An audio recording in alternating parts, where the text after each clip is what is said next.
Bapakku mempunyai bisnis jual beli kayu. Kadang kayu gelondongan besar dijual langsung ke depo. Terkadang kayunya dibelah-belah dulu baru dijual ke konsumen. Karena masih ada sisa papan yang nganggur di rumah, aku minta tolong buat dibuatin rumah pohon di ladang tengah hutan. Sore-sore sekitar pukul 3:15, aku ditemani kakak dan bapakku pergi ke ladang tengah hutan. Ladang ini dulunya adalah kebun kopi dan ada beberapa pohon jambu yang tumbuh. Tapi sekarang kebunnya udah terbengkalai, udah banyak pohon liar yang tumbuh. Sebagai orang desa yang selalu pergi ke ladang, kita itu selalu pakai baju apa aja buat ke ladang. Jadi tak jarang kalau bapak dan kakakku itu suka pakai baju dari berbagai tulisan.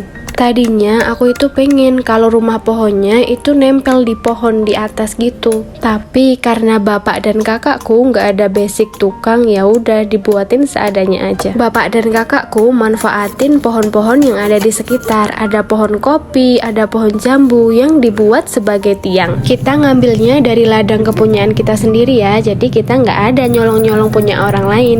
Untuk modal yang aku keluarin kali ini cuma untuk beli paku aja. Pertamanya aku itu beli paku di suatu warung sebanyak 2 kilo. Aku bilang mau beli paku usuk yang paling panjang. Tapi pas sampai rumah bapakku bilang kalau paku yang aku beli itu salah. Paku yang aku beli itu ukurannya 7 cm, sedangkan paku yang aku butuhin itu harusnya 10 cm. Akhirnya aku pergi ke warung yang lainnya buat beli paku yang ukuran 10 cm. Untuk paku dengan panjang 10 cm ini aku cuma beli setengah kilogram aja.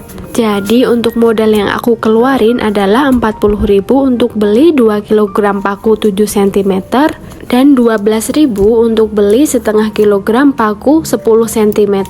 Untuk total uangnya adalah 52.000. Untuk papan-papannya nggak aku hitung ya, karena papannya itu udah lama banget di rumah dan masuknya juga udah dilaba atau keuntungan waktu itu bapakku dari jual kayu. Lahan kiri, bawah, dan bawahnya lagi dulunya adalah satu lahan yang luas. Lahan ini adalah peninggalan dari almarhum kakek yang kemudian diwariskan kepada anak-anaknya. Lahan kepunyaan adik-adik dari bapakku itu pada dirawat. Jadi cuma lahan kepunyaan bapakku ini yang terbengkalai. Udah pukul 5 sore dan kakakku mau pulang duluan karena dia mau menghadiri acara kenduri atau selamatan di tetangga. Bangun rumah pohon kali ini nggak ada sketsa, jadi mengalir begitu aja. Karena ladang ini terbengkalai, aku tuh pengen banget ngolah ladang ini. Di sekitar sini itu jauh kalau mau ke gubuk, jadi aku minta dibuatin rumah pohon ini biar nggak kehujanan kalau misalnya tiba-tiba hujan. Kali ini cuma ngebawa 6 papan yang panjang, tapi yang nggak apa-apa, sisa papannya masih bisa dibawa besok. Mohon dimaklumi ya, tenaga anak muda bisanya bawa 2-2, nggak bisa langsung ngebawa 6 papan. Di sini aku nggak ngebantu banyak sih, mungkin cuma ngebantu ngambilin sesuatu aja. Seperti yang aku bilang tadi, kita itu nggak ada sketsa atau gambaran rumah pohonnya, jadi sering banget bongkar-bongkar. Tapi yang nggak masalah, kesalahan itu adalah hal yang wajar. Pukul 5:30 sore kita pulang ke rumah, jadi mau kita lanjut ke lain hari.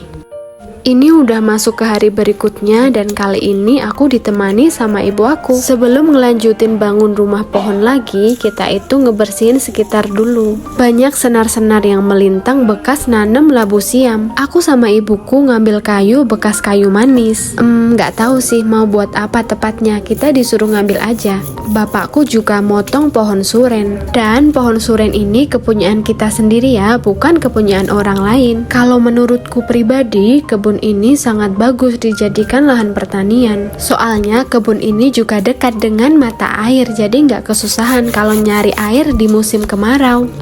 Bapakku salah motong pohon kayu manisnya. Karena ada perbedaan tinggi tanah, jadi harusnya motongnya lebih panjang dari ukuran. Ya nggak apa-apa, masih ada pohon lain yang bisa ditebang. Aku ditawarin bapakku pengen seberapa tinggi rumah pohonnya.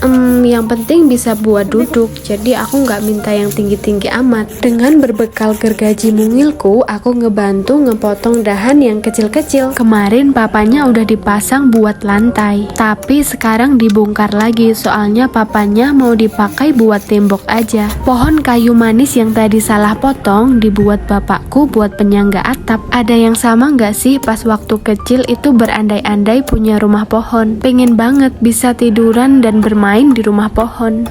Dan sekarang akhirnya mimpi masa kecil itu bisa terwujud. Ya walaupun tercapainya pas udah umur 20 tahun. Di hari kedua ini kami berangkatnya pukul 10 pagi. Karena pukul 1 siang kita itu ada keperluan, jadi aku sama ibuku pulang dulu.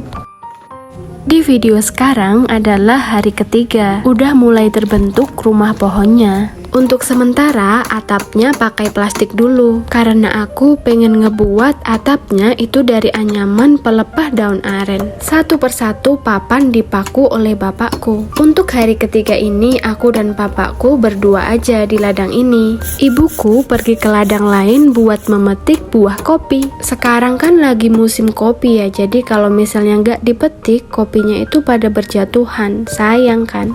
Di hari ketiga ini berangkatnya juga jam 10 pagi. Cuaca kali ini lumayan terik daripada hari sebelumnya. Sembari bapakku menebang dan mengambil bambu, kali ini aku mau ngeberesin daerah rumah pohon. Butuh banyak hari buat ngebuka lahan ini, tapi ya nggak apa-apa, semua kan butuh proses. Untuk bagian lantai ini mau pakai bambu, tapi sepertinya masih mau ditimpa pakai papan. Di hari ini rumah pohonnya masih belum selesai, tapi secepatnya mau kita selesaikan.